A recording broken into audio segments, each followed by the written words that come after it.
Hey horror fans, welcome back to another episode of Terror Talk where I discuss creepy clips online. The original horror music that you hear in these videos is composed by me. I am also a huge horror movie fan, so if you'd like my top 5 horror movie recommendations and frequent horror movie reviews sent straight to your email, check the pinned comment below after watching. I also have another free gift that will inspire that creepy side of your imagination. Now let's get into it and have some fun.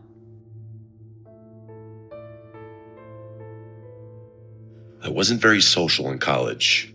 I didn't get good grades, I wasn't in a frat, I didn't have a girlfriend, and I wasn't very involved in anything. I wasn't a very happy kid. I'm not complaining though.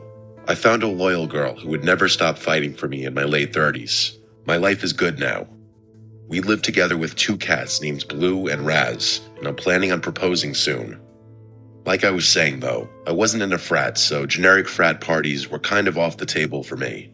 I still wanted to have fun though. I mean, who wouldn't? Did you have a similar upbringing when you were younger?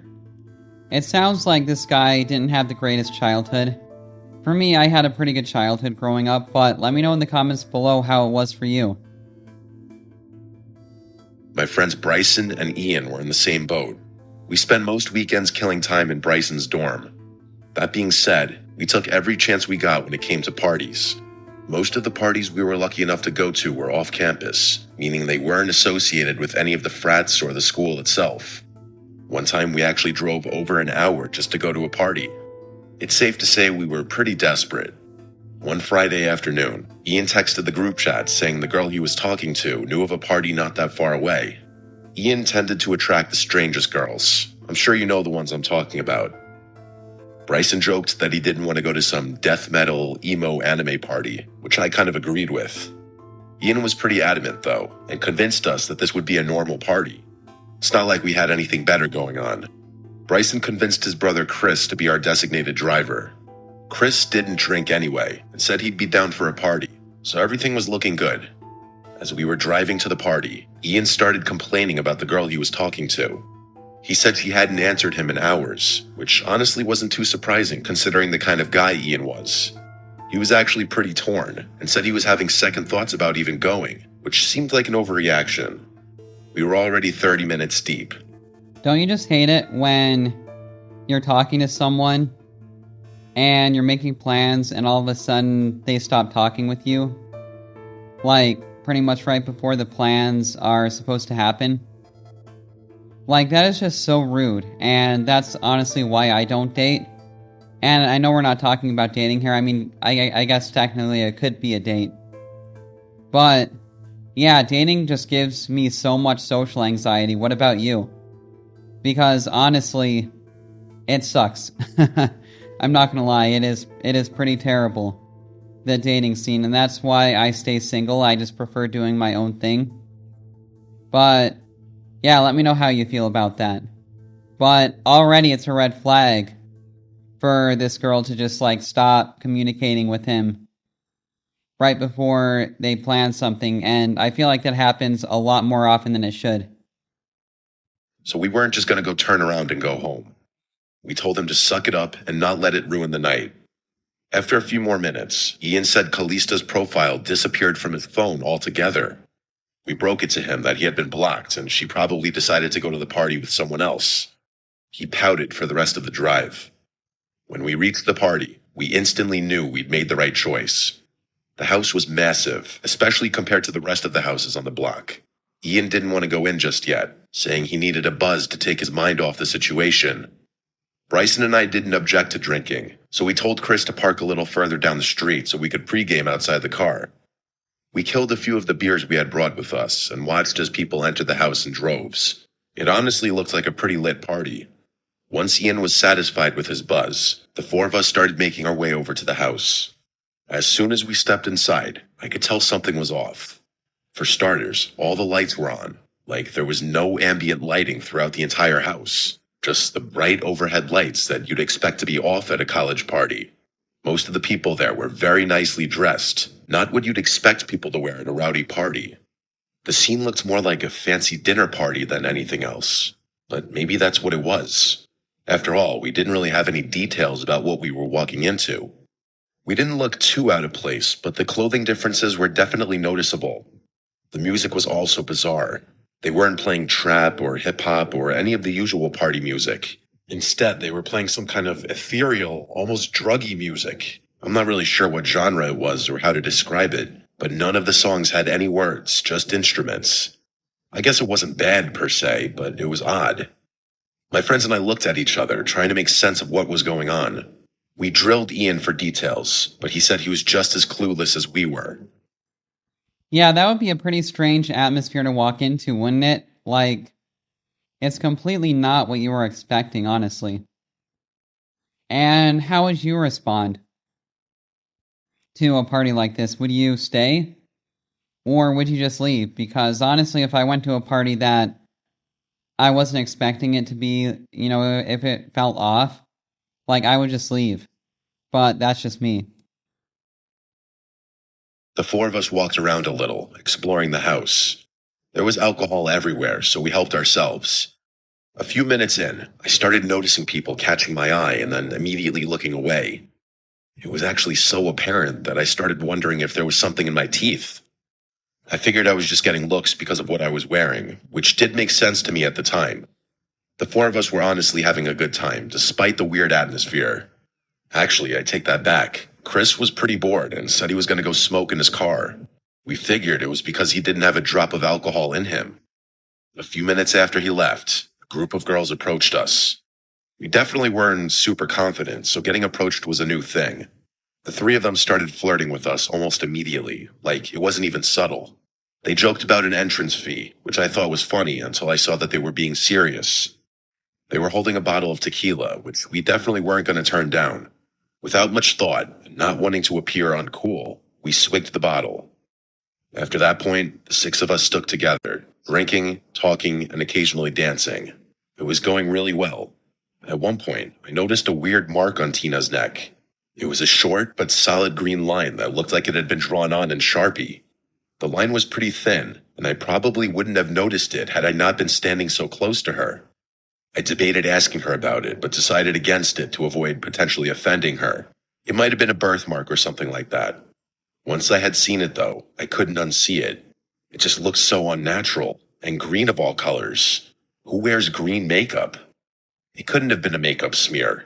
I decided to let it go and continued flirting with her. Yeah, there are more and more red flags about the situation, right? Like, when you have girls that just come up to you like that at a strange random party that feels off and they just blatantly flirt right away. Like, I feel like that is a red flag, and those marks on their necks, like, yeah, it's definitely strange. Wondering where things would end up. Eventually, I saw Bryson and the girl he was with begin to wander off upstairs, which I was happy about. Pretty soon afterwards, I noticed Ian and his girl also walking towards the stairs. I was nervous to ask Tina anything suggestive because I didn't want to mess anything up.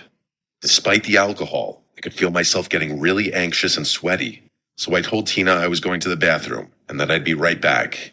The only bathroom I could find was occupied, so I stood outside the door and waited. Eventually, the door opened and a really tall, older-looking guy wearing a white button-down and linen pants stepped out. I rushed into the bathroom and he bumped into me. I turned around and kind of expected him to apologize, but he just stood there, staring at me. It was the strangest thing. He just stood there with this blank look, sizing me up. I was about to say something when I noticed what was on his neck.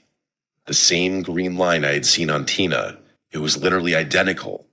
Against my better judgment, I asked him what his problem was. He smirked and shook his head before saying, "Who invited you?"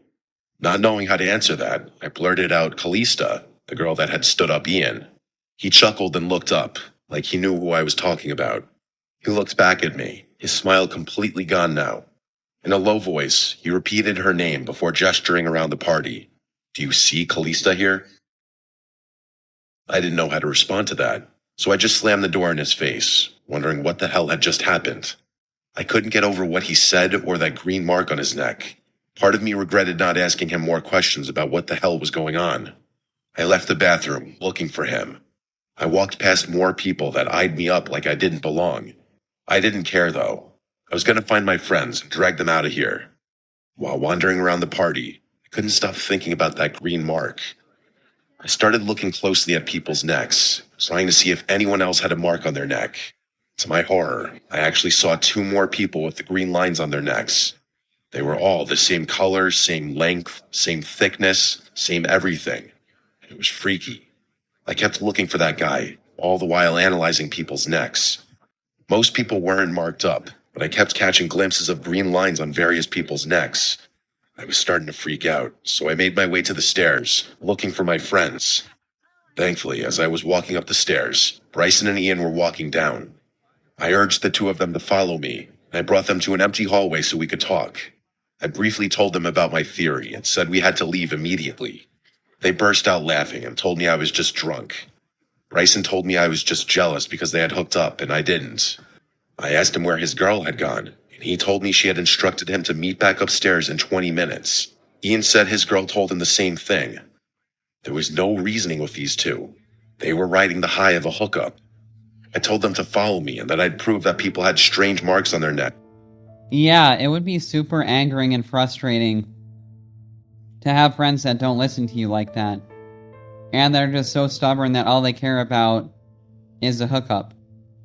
And in a situation like this, yeah, it's definitely really weird and sketchy, and I would not feel comfortable at all in this kind of a situation. But they weren't budging. Just when I was about to give up, Ian turned to the side. What I saw was actually horrifying. There was a thin line on his neck, only this one was red, not green. I practically screamed at him, which actually got them to listen to me. I then inspected Bryson's neck, and there was a red mark on his too. Ian told me to relax and that it was probably just a makeup stain, but Bryson started to believe me. I told them we were leaving, and Bryson and I turned to find the door. Ian still wouldn't leave, saying he wanted to meet back up with the girl. Just then, a random guy walked past us, eyeing each of us up separately. He didn't say anything, but paused long enough for us to notice the green line on his neck. That was it. Bryson and I rushed for the door with Ian close behind. It felt like everyone there was staring at us as we left, but no one moved to stop us. We ran to Chris's car and told him to drive.